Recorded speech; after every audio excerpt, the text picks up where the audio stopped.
Yes, good to see you, Mary.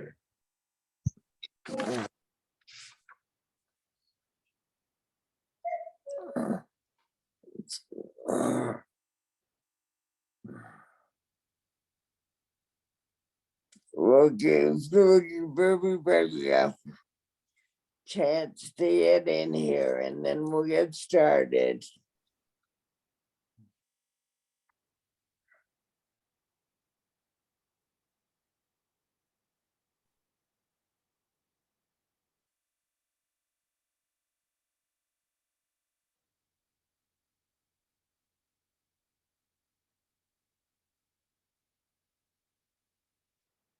More coming. Okay. I think we've got it started. So okay. Hi, my name is Kathy Hall, and I am from ADAPT, which is a grassroots advocacy group. Don, the person who's usually here, was not able to make it, so I'm filling in for him. Anyway, I'd like to welcome you to the monthly session educational series. I want to acknowledge Melanie Davis, who will be working in the background to help me with this. I need all the help I can get. Anyway, so Melanie will be inserting little comments into the chat box, everybody. These series are brought to you by the Nebraska Disability Advocates, which is a group that's made up of representatives from 22 disability organizations in Nebraska. I would like to thank United Healthcare, the Nebraska Consortium of Citizens with Disabilities, the Brain Injury Alliance of Nebraska, and the Nebraska Council on Developmental Disabilities. They have been responsible for paying for all our accommodations. Without them, this would not be functioning because we have to have the sign language interpreters here, the captioner is here. Everybody needs to be included. There's also a list of the keystrokes for Zoom. Melanie, we should have those. And they would be in the Dropbox. Depending on the device you're using, the toolbar is either at the top or bottom of your screen. The two interpreters have been pinned to the screen, so hopefully you won't lose track of them. And if anybody is using the interpreters, they might want to pin them to their screen.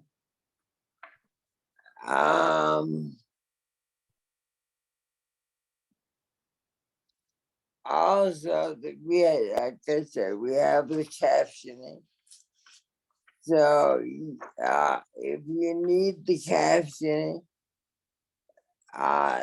there is a little CC button in your toolbar.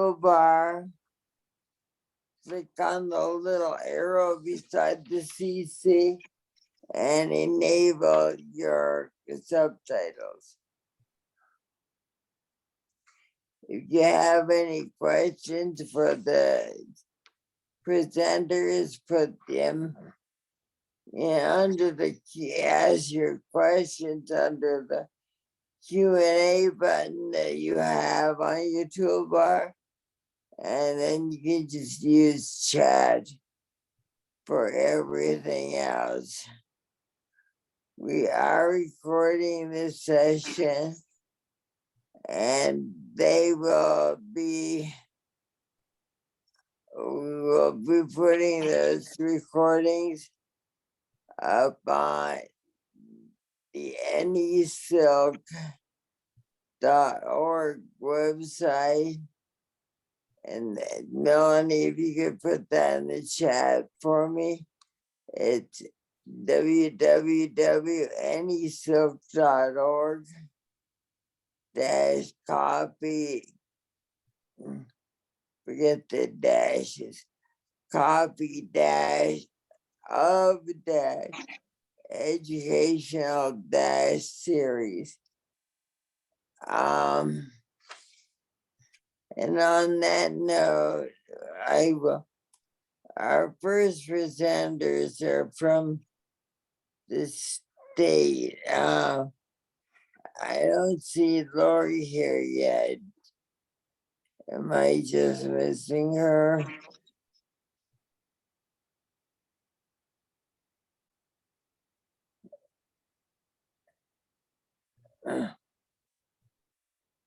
Okay.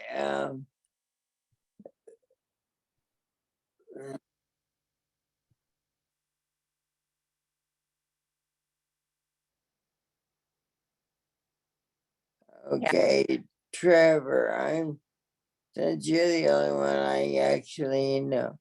Yeah, Kathy, I think either Brandon's or perhaps Allie. Yeah, Brandon is here and can probably open it up, and then I think he's going to turn things over to Alex Cordry, who's with our Legislative Technology Office. Okay. So actually, Kathy, this is Lori Weber with the Speaker's Office. And we're actually, I'm together with Alex Cordry from our Technology Center that actually created the program. I'm also with Jane Schofield. We're in the same room that Jane is the director of our Technology Center for the Legislature. So our apologies, we logged in early, but we logged in not as panelists. So that's why we're a little bit late here. So we're going to start with showing a demonstration of just where we have on our legislative website, the ADA page. So Alex is going to share his screen so that you can see what it looks like when you first log into the website.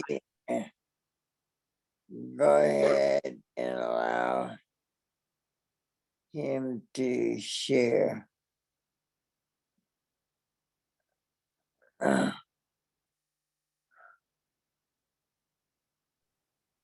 Okay, Alex, you should be all set to share.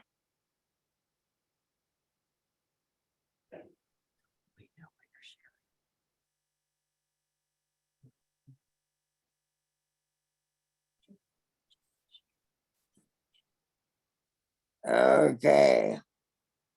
Okay, so when you first log on to www.nebraskalegislature.gov, this is the page that you see, the home page. If you go to the bottom of that page, there's in the brownish gray area, Americans with Disability Act notice. And if you click on that, it takes you to our ADA information page. So this is the page that will tell you a little bit about the Nebraska Legislature's policy regarding ADA. In the middle there, you will see that Trevor Fitzgerald, who is the legal counsel to the executive board, Janice Satcher, who used to have this position, retired at the beginning of January, and Trevor has taken over for her. One of Trevor's responsibilities is also to serve as our ADA compliance coordinator. So he is the individual that you will contact if you would like some accommodation for any of the services with the Nebraska legislature. So I know that in the past, we have provided hearing sign language interpreters for people either testifying or for a group that came to a hearing that were in the audience. Additionally, in 2021, when we established the written hearing testimony procedure in response to COVID, that I believe it was you, Kathy, that had contacted Janice Satra, who was our ADA compliance coordinator at the time, and mentioned about the hardship that it was for someone, that it was a qualified individual to actually physically come to the Capitol and drop off their testimony in person between the hours of 8 and 9, which everyone else had to do.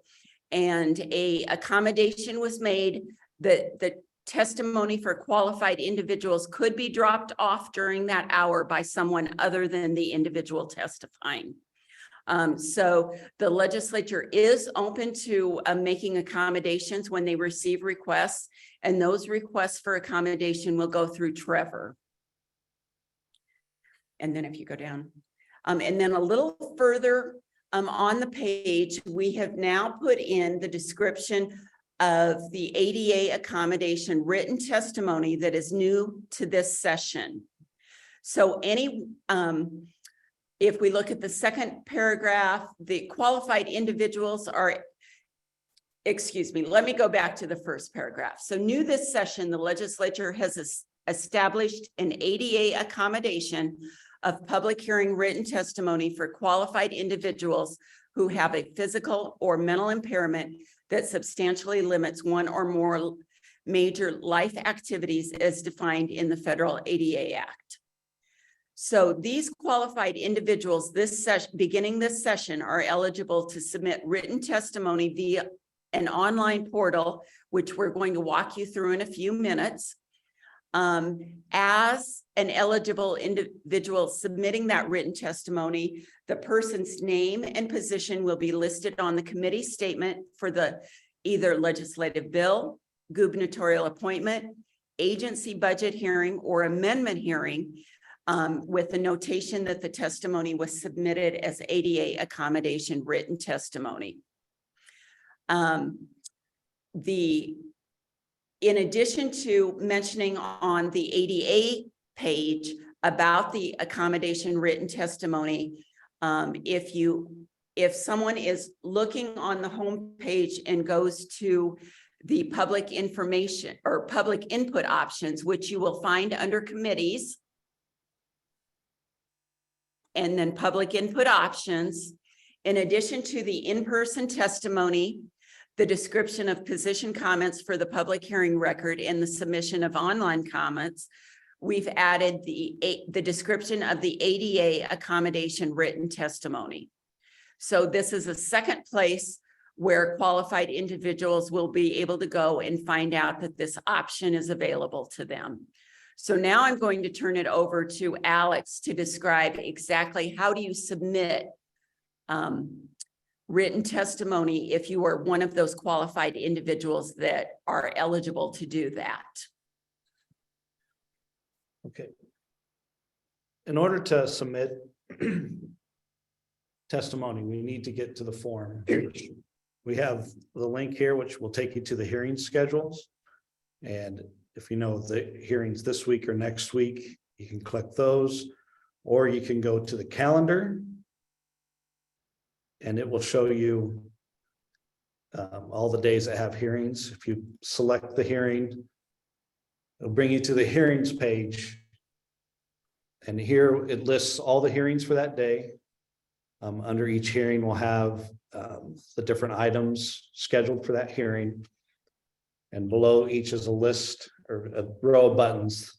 The one ADA accommodation testimony. If you click on that, it will take you to the form. There is a little pop-up, just a little confirmation, and walks through the language. It's the same as what Lori was talking about before. And hit confirm, and you're at the form. At the top, we have the information about the hearing, what it's about, when and where. And one important thing to note is the deadline to submit the written testimony. Make sure it gets into the testimony or into the committee statement. The deadline is the weekday, noon, the weekday before the meeting or the hearing. So let me add, so if the hearing would be on a Friday, you would have to submit your testimony by noon on Thursday. If it's a Monday hearing, you would have to submit your testimony by noon on Friday. And the noon deadline includes a verification process, which Alex is going to describe. right. So in the form, we have the basic demographics, and this is stuff from, is it the green sheet that they fill out when they come in?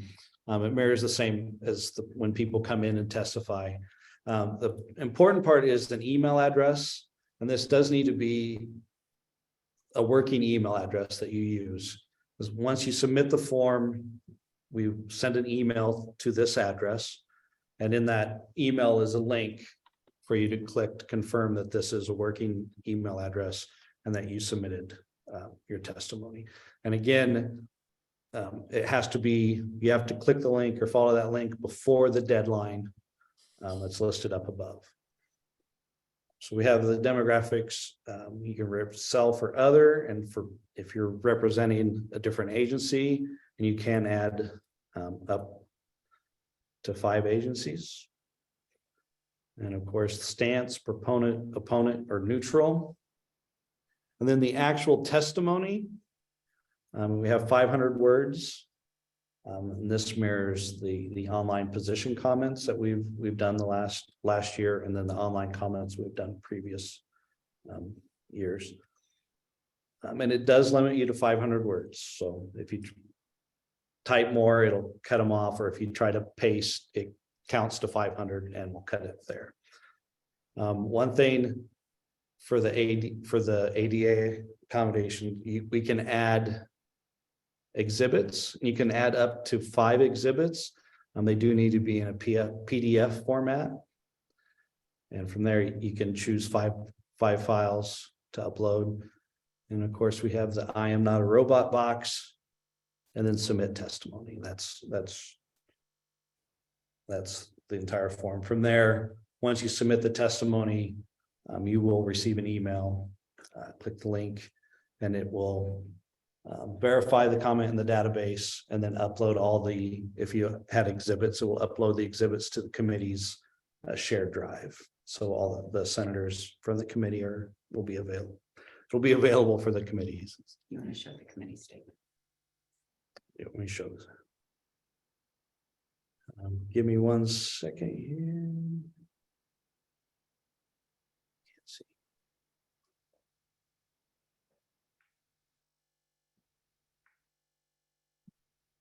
And this is the committee statement, which is put out, and this is just a sample put out by the committee. It's by each bill.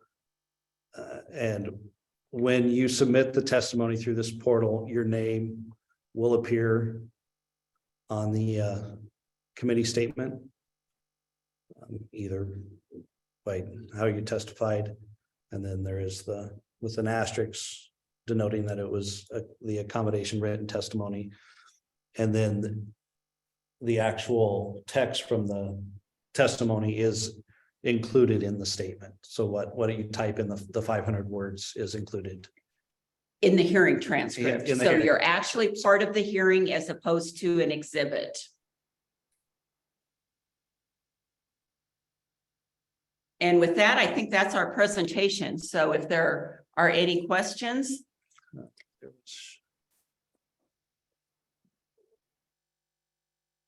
Let's see, look for the Q&A box. Find and see if there. And there are no questions there. Melanie, did anybody by chance put anything in the chat? I have been watching the chat and I do not see any questions. No, looks like we're doing Okay. good. Just a minute. This is Mary Angus. I'm not able to put stuff in those.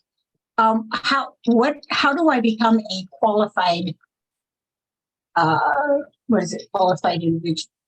I mean, I know I'm qualified, but is there a specific definition of that for this purpose? Go to the ADA page. Okay, that's all I have to do. I don't have to have somebody else to, certify me. No, we're just relying on people to only use the system if they know Okay. they qualify under that definition. Okay, thank you. So that, Mary, that would be under the definition, under the Americans with Disabilities I Act. just wanted to double check. Okay. No, that's a good thing to check on. Kathy, we have a hand raised from Mary Jan. I think she wants to ask verbally. Okay, let's see if I can figure out where she is and.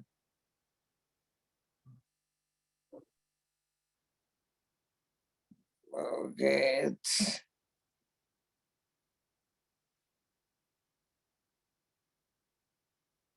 okay, I don't.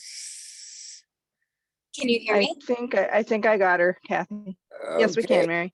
yeah, Okay, we can- perfect. So my question is, does this system allow parents and other caregivers who are providing care to someone who would be a qualified individual to submit their testimony in that fashion? No, it would not. So this system is designed for individuals that meet the definition that are unable to come to the Capitol to present testimony in person. So for a caregiver, the understanding would be that the limitations for the person you're testifying about on behalf of, that you would be able to come to the Capitol. So it is intended for only qualified individuals themselves to submit written testimony. Can I just ask a clarifying question? Because Sure. for example, my son, who I provide direct care for, requires 24-hour ventilator support when he has a cold. And so what I'm understanding you to say is that I would need to come in person and bring my ventilator dependent child to testify.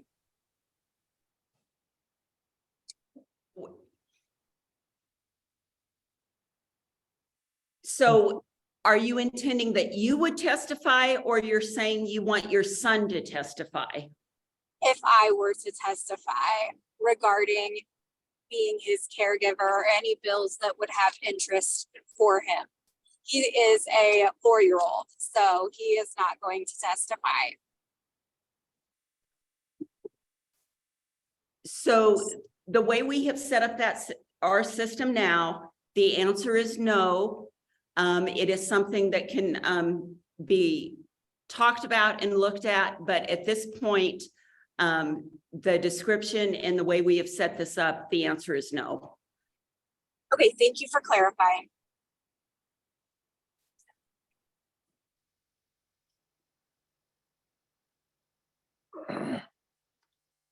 Okay, Lori, I understand you're on a time constraint.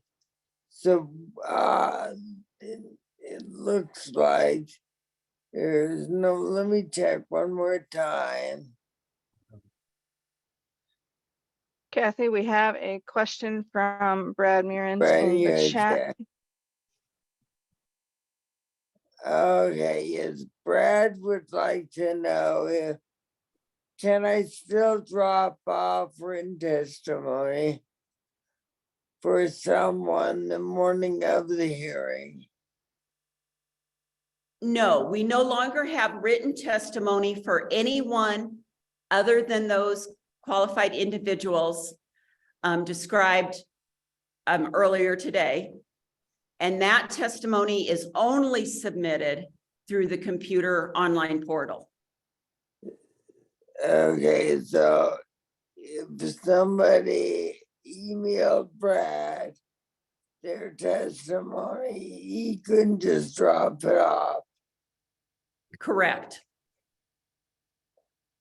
Okay, If the individual that is emailing Brad can type, then the expectation is that individual needs to go to the online portal and select ADA accommodation written testimony and to directly type his testimony onto the online portal.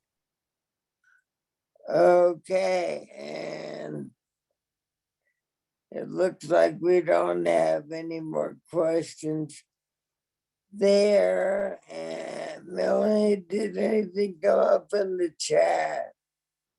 No, there's not, Kathy. Okay, well then, Lori, I'll let you guys go do your thing, and I will be in contact with you.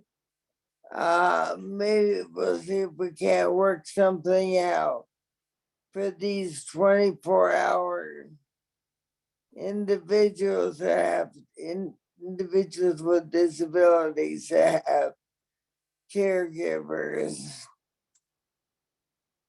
Okay, thank you for this opportunity to demonstrate our new site. I just want to add that it is up and running. This is not a test page that you're looking at. It's the actual website. We have hearings starting next Monday, the 23rd. So right now, anyone can go in there that fits the definition of the ADA accommodation, and you're able to start submitting written testimony as of this afternoon. So just wanted to make that clear. Okay, well, thank you very much for coming to show us. And yes, I had been on the website and I looked at the thing today. So it should work out. We need to make sure we get as many people with disabilities into the process though as possible. And Okay. having that caregiver issue being addressed is important.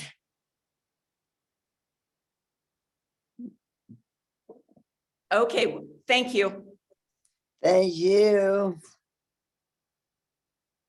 Okay, and so the reason this came about is because ADAPT felt it was necessary to start looking at accessibility for people with disabilities in the hearing process, because transportation is so bad in this state and some of the requirements are just unrealistic for us. And so this came about. So this is only starting. We will be more than willing to take this to further, if we can get it to be further expanded. So, and I'm not going to, I'm noted the caregiver thing. I will be talking to Lori to expand it as soon as possible. Because the other thing I was going to mention is on the 27th of January, there will be a hearing before the executive committee on disability impact statement on certain legislation. And this is a bill that was submitted by Senator Carol Flood on behalf of ADAPT And we're really frustrated with the fact that we have people without disability making decisions about it. A basic tenet of the disability community is nothing about us without us. And we feel we need to have input. And they need to, so there's been education bills, housing bills, all these things introduced, and they have no idea what the impact will be on the disability community. So this bill by Senator Blood will be an attempt at getting a disability impact statement. So if a person should choose to provide testimony, this would, you could use this portal as a way of doing it. Now the next piece we're going to do is I'm going to turn this over to Melanie and Mary, fellow adapters, who would be talking to us about how to write testimony. Ladies, you're on mute, Mary. I can Not see you. anymore. Not anymore. People like to see me on mute. Okay. That's Melanie, you want me to probably put it? Do you want to put it Yes, up go there? ahead. Okay, You share. Go ahead. well, thanks. Yep. All right. Can you see that? Yes, I All can. right. All righty. Let's go for the slideshow. That was a really good description of what the project of the accommodation looks like, and I'm pleased that they're making some progress in that. Then what we're going to talk about is who we are. Melanie's got a really neat new position, and I'm going to let her tell you what her position is, because I really think it's a fabulous position, something we haven't had before. Correct. Thanks, Mary.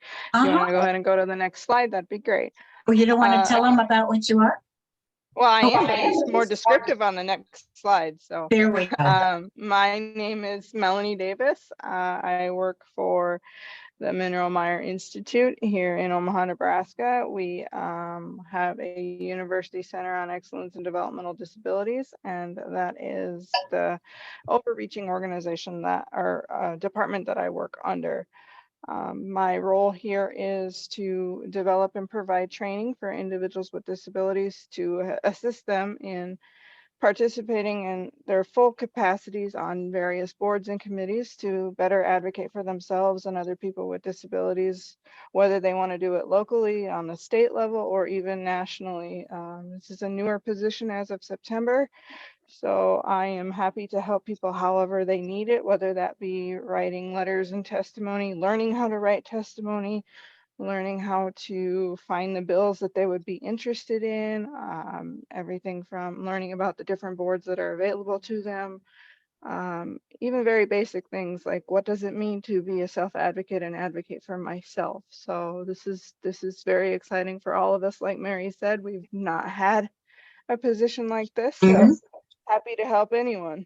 And Mary's a great partner in this kind of work. So. And I'm the faculty for leadership excellence in neurodevelopmental and related disabilities, or easily known as LEND, but acronyms aren't always the best thing to use. Let's see. Now we are presenting this for ADAPT, with ADAPT, but also this is not a conflict with Monroe Meyer. So did I put that back? I did. Okay. You guys are, we all are, the second house of the unicameral. Your voice is important. It is vital. The inscription over the entrance to the Nebraska Capitol reads, "The sanctity of the state is watchfulness in the citizen." We feel like that watchfulness can't be complete if we're not able to participate. And so that's why we have been working so hard to get that portal set up at least. So you've heard about how people with disabilities can now use the portal. And as Mary Jan has pointed out, there are some limitations that might be problematic and that Kathy intends to work with. So let's talk about how you can provide that for us. Melanie? Thanks. So on this is just a very basic explanation of how, you would go about writing a letter. And so the basic steps is obviously that you're going to want to know the date that you're writing the letter, and you'll address it to whatever committee that is. Sometimes that's the environmental committees, that's the finance committee, whatever department that your bill is related to, you put that first, and then the full address to the legislator. You'll want to know the senator that you're addressing, and if there is a committee members related, you'll address them as well. And then your next steps is to start introducing yourself either verbally or in written. And it's very important that you spell your name, because this goes on public record and they work really hard to make sure that your name is spelled correctly. So if you spell it out for them, they will spell it correctly for you. It's kind of a mutual respect thing there. Now, one of the things that we want to make sure you understand is that when you go to the legislative homepage, which Melanie has put out there, you can look for the bills, and that click on the bill, you'll find out whatever that committee is, etc. You'll find out who is the chair to that committee. So that's how you do that. Not everybody can find things on the legislative website. It's not as easily gone through as we'd like, but you tell something about yourself. So if the bill is related to a disability, and you've got some experience with that, you can tell them something. For instance, if I want to make, there are some bills that would involve adding funding for mental health centers. And I would say, well, I am a person with a mental illness. I find that it is very important for people to be able to access mental health services quickly and in an affordable way. And I find that those would be very helpful for them, for the people who need those services. So you can, but you don't have to say you have a disability in your testimony if you don't want. It certainly can be helpful, because as the LB 39, which is coming up next Friday, that is actually about an impact statement. And whenever we say those things in our testimony, we are giving an impact statement. It is not a formal one. You need a formal one, which is designed to really pull into all of the different ways that our bill can impact it. For instance, if I were to say nothing about us without us, and that means that people with disabilities must be involved, and everything else I put there, that would be a description of who I am, as well as what I was saying before. I'm a person with a mental illness. I am speaking on behalf of myself. Go for it, Mel. Yep. When Mary just talked about how she would be speaking on behalf of herself, some of the other things that you can do, you can also testify on behalf of, say, a group. Like if you have a group of friends that are experiencing the same thing, you can be the leader of that group and say, I'm here testifying on this bill that affects us all. Some organizations have the ability to have you testify on the organization's behalf, but we will tell you that it is important to get that organization's permission and know the policies and procedures around testifying on behalf of an organization. You can also testify on behalf of your own family. Maybe you're the brave one in your family that's going to go to, and write this testimony and submit it online. And so it's okay to be the leader in that. You'll want to put in the bill number as we show you here on the screen, but the important thing is that you're leaving that impact. So. Yes, and this would be where Mary Jan comes in, where she could leave an impact statement if she were speaking on her own behalf in the portal, if she had that certified disability. under the portal the way it is right now, that can't be done. All right. So I like the portal. I really like it. There's some shortcomings. Okay, so here we go again. Right, move it backwards again. Yeah, that move backwards. Okay. So depending on the policy or the regulation or the legislation, you need to tell them what your organization wants. That's the ask. What you or your organization wants.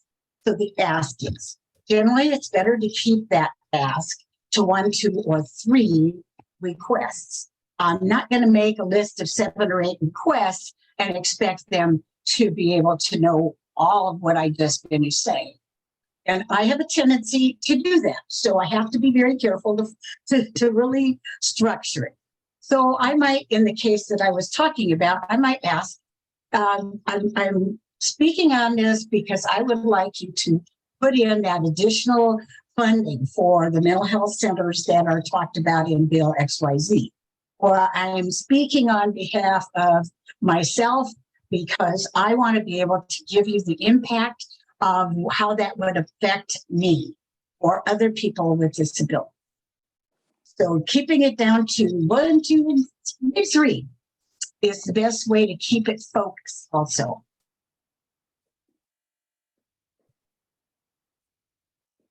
Ellie? Yep.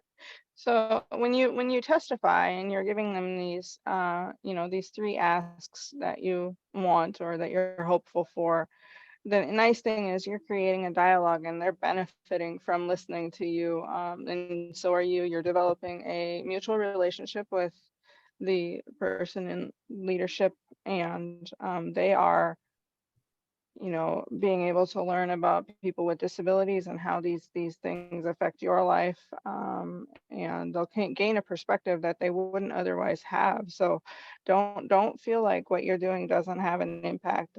The relationships you create are important. They're really important. I don't know how many times I've had somebody say, gosh, I didn't even think of that. As a matter of fact, I say that. And I've spent years, for instance, traveling with Kathy, and every time we went on a trip, somebody came up with something that we had to come up with a different answer than we'd had before. So then you close out the letter or the testimony by saying, in closing, I would like you to do this. Or in closing, I would like to include the information that this would impact us. That way you're keeping out of lobbying. In closing, I would like you to understand the impact that this bill would have on us or on me. Thank you for your time. Offer to continue the conversation later. That would be especially when you're writing a letter and putting it in the portal. You can contact me at this number on that letter. If you're testifying in person, then you say thank you for your time. And I would love to be able to answer any questions from the committee. And you stay at your seat and wait to see if the chair has anybody wanting questions answered or is ready to let you move on and let the next person. I think that it's really important for you to, and I'm going to put these up for a little while, and then let me put these back up later. These are a couple of videos that are really kind of neat. Georgia has a video. I think that's the Duty Council in Georgia. And that shows how to give testimony. The Washington State video actually talks about remote testimony, which is something I think would be really, really good. Just for your information today, although we didn't get a lot of snow in Omaha, the Omaha Public Schools has got a snow day. However, that does not mean you don't have to go to school, or don't have to go in person, but it offers school remotely. So, Kathy and I were talking about that. We're worried about no more school days. I guess that was Kelly. No more school days, snow days. Oh dear. Okay, so let me see if there's anything else. I noticed on the portal definition and all of that. The reason I asked about how I would be determined to be a qualified person is just because they gave the description of an ADA who would be considered covered under the ADA, does not mean I'm certified, because that certification might come from a different place. It might be that I have to, and I'm going to pick on Trevor because I know I'm going to like him. He's not here, but I might have to contact Trevor and say, you know, I've got a disability and this is what it is. And would I be considered, would you certify me? In which case, then I could use the portal. In this case, which is kind of nice, they're assuming that we're going to be honest, because we are most of the time. That's one of the things that DAP was very specific about. But they don't. We did not want to have to, I have to prove to DMV every 5 years that I'm still disabled to get my parking permit. That is stupid. Those of you who cannot see her whole body and haven't seen her in person, she is in a very large wheelchair and will be there the rest of her life as a quadriplegic. So yes, I'm still disabled. It's kind of, yeah, that's true. Mary, if I can offer some thoughts on our additional Sure. resource slide, if you could pull that back up, that'd be Sure, great. sure. Yeah. Okay. While she's pulling that up, one of the things that I encourage you to do is to go and submit your online testimony on something that matters to you. You know, go through some of the bills and inform yourself about what is existing in our state and create your opinions and reach out to all of us who can help you develop a testimony.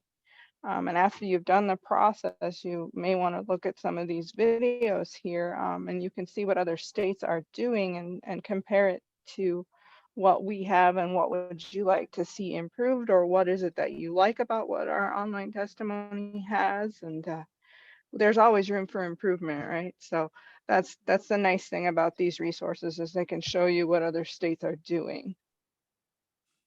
One of the things that I've done for years is to work with folks who are self-advocates in writing letters, et cetera. And I want to make sure that you got to have that kind of information that we talked about in order for them to know who you are, what your stance is, that kind of thing, where to get a hold of you. However, I will never change a person's wording of a letter. The first letters that Kathy and I worked on were with People First of Grand Island, and they wrote letters. I just put them on the wall with my computer and a projector, and I wrote on exactly what they said.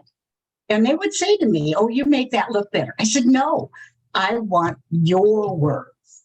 I want your words."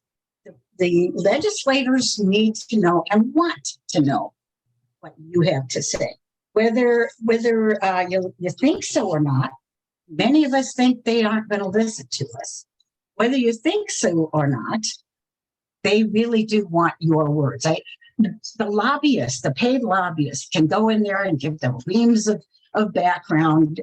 Brad Mearens, Edson McDonald. There are registered lobbyists for like Region 6, which is the behavioral health region in Omaha. They can hear from them all the time. And they don't necessarily hear from the people who are fully experienced. They want to hear exactly what your experience is because you're the expert. Now, those of you in the series here who are advocates for, you have a lot of good stuff to say too. And the senators are really impressed when an advocate themselves come up and talk to you. I remember several years back, we had an advocate, oh gosh, I'm forgetting her name, Kathy, who wanted to stop the R word. And she went up and introduced Lynn Redding. She went up and she introduced herself in the committee. And later, senators, when she was in the Capitol, would come up and say hello to her. And after that, when they were doing debate on the bill that was introduced, they would call her out. They would say, Lynn Redding has been working her butt off to get this passed. And she's actually knows what it's like for people to use the R word with her. And if you don't know the R word, you can get a hold of us afterwards and find out. But it's really important that we realize that everything we have to say is actually important, especially in a unicameral. A unicameral actually uses the people of the state as the second house. We're the only one in the country, and they're actually working on changing that during this session. One of the things they want to do is to make a bicameral, and I'm not going to give an opinion on that.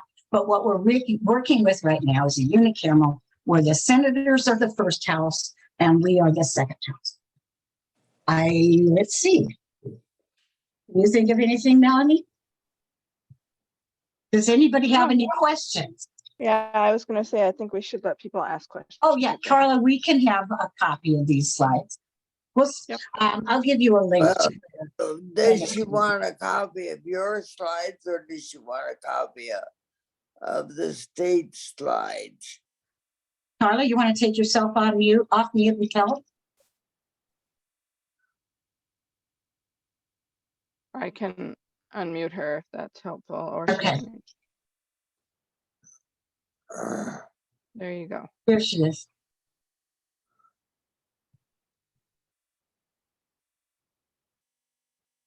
You're still muted. Where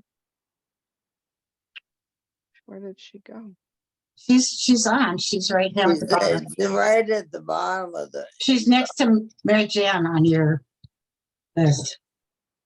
Carla, are you able to unmute yourself? Or do you need Melanie to do it? I'm going to ask her to unmute. Yeah, I did that too. So I don't know. If not, I think the timing for her question was right into when we had started. So I suspect that she did want some of the PowerPoint slides and that was just showing us the legislative site that the state put up. If you want to put in the chat, let's see, maybe you did that.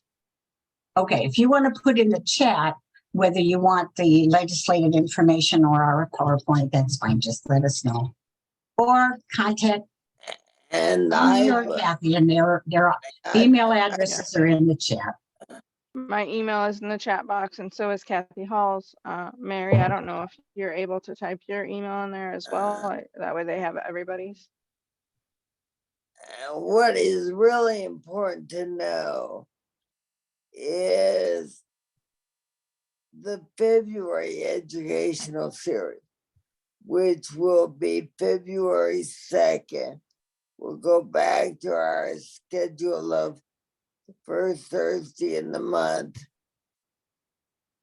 Will be a presentation from Brad Murins, Edison McDonald, and others about some of the legislation that is out there that is important to people with disabilities. So they will be giving you some information about bills that you might want to take action on. It is very, very, very important. The people with disabilities are involved and get out there and make it heard about how a bill is being written that affects us. We need to get our point across. I think I'm going to go back to something we talked about earlier, and that was how you identify yourself. If you are doing any discussion of a bill, for instance, I work for Mineral Maya or UNMC and University of Nebraska Medical Center. I cannot testify on their behalf. I have to be clear, and this is under our policies at work. I have to be clear that I am testifying on my own behalf or for another organization. I cannot take work time to do that. And that's very important to keep ourselves from conflicting with the policies or lobbyists at our organization. Some of you are in that position, some of you are not. It's also important for someone who is working with a 501c3, a nonprofit, to stay away from making political statements on that agency. Yeah, unless they're registered lobbyists, as Brad and Edison are. Right. See, Well, go ahead. I am now retired, Karen. so I can say whatever I please, and I'm not influenced by any other organization, and I live it. And I want to see other people get out there and do the same thing, because our lives matter. Stealing somebody else's line, but we need to start making a point of letting people know that the disability community has something to say. And if anybody is interested in learning more about ADAPT, they can email me or Melanie. And I have posted links to the National ADAPT page in the chat box for those of you who want to learn about the National ADAPT.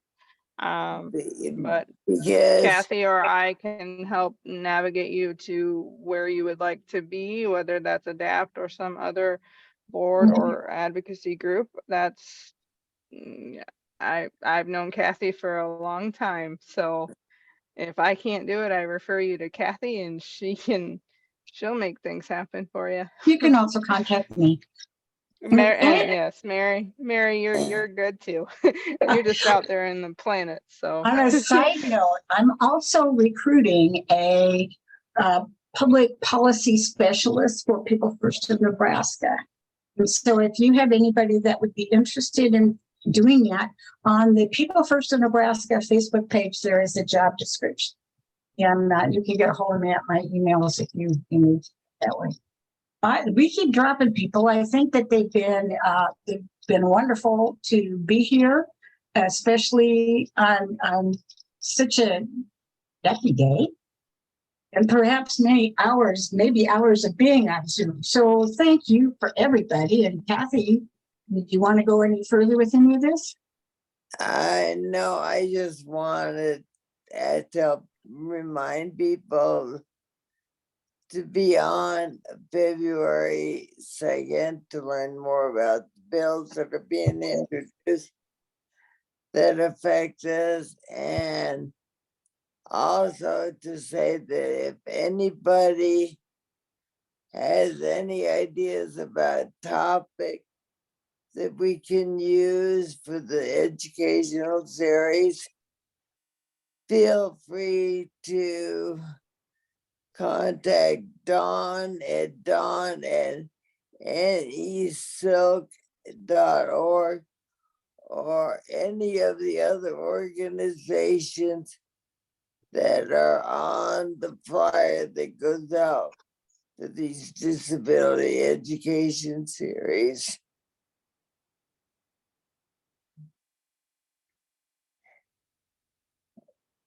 And on that note, I think we can end for today. And thank you, Thank you. everybody. Now, Thank you. I really appreciate everybody coming. Oh, by the way, the first hearings are next week. So on the February 2nd date, we will just have started hearings. So you've got time that you can plan for other hearings after that when you see and talk about them at the next disability education series. Thanks. Bye-bye.